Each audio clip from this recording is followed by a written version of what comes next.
Hi everyone, welcome back to my channel. So இந்த வீடியோவில் நம்ம என்ன பண்ண போகிறோம்னா ஏதாவது ஒரு நம்பரை எடுத்து அதோட ஸ்கொயர், அதோட கியூப், அதோட பவர் 4, பவர் 5 இதெல்லாம் வந்து ஈஸியாக எப்படி கண்டுபிடிக்கிறதுன்னு பார்க்க போகிறோம்.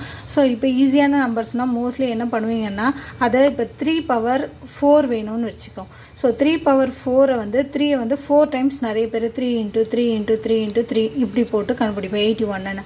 ஆனால் இதெல்லாம் பண்ணாமல் நம்ம ஈஸியாக கண்டுபிடிக்கலாம். அது எப்படின்னா ஸோ 3 இங்கே என்ன இருக்குது, இங்கே ஒரு கேப் இருக்குது, இந்த ஸ்கொயருக்கு பக்கத்தில் ஒரு கேப் மாதிரி ஒரு பட்டன் இருக்கு இல்லையா. ஸோ இந்த பட்டனை ப்ரெஸ் பண்ணிவிட்டு 3 பவர் 4 இப்படி போட்டால் போதும், நமக்கு ஈஸியாக 81ன்னு ஆன்சர் வந்துடும்.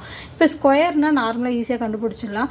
இப்போ 12 ஸ்கொயர் வேணும்னா இந்த எக்ஸ் ஸ்கொயர் இருக்கு இல்லையா, இந்த பட்டனை ப்ரெஸ் பண்ணால் போதும். ஸோ 12 ஸ்கொயர் வந்துடும். எந்த நம்பரோட ஸ்கொயரும் ஈஸியாக போடலாம். இப்போ 36ஓட ஸ்கொயர் இந்த பட்டனை போட்டால் போதும், 36ஓட ஸ்கொயர். சப்போஸ் கியூப் வேணும்னா இதை ப்ரெஸ் பண்ணுவோம் கரெக்டாக.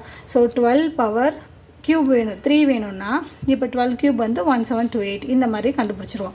பட்டு பவர் 4, 5 இந்த மாதிரி எக்ஸஸாக நிறைய நம்பர் வேணும் அப்படின்னும் போது என்ன பண்ணுவோன்னா இந்த பட்டனை யூஸ் பண்ணி நமக்கு எத்தனை பவர் வேணும் அப்படின்னு அதை போட்டால் போதும், ஆன்சர் வந்துடும். இப்போ 7 பவர் 8 வேணும்.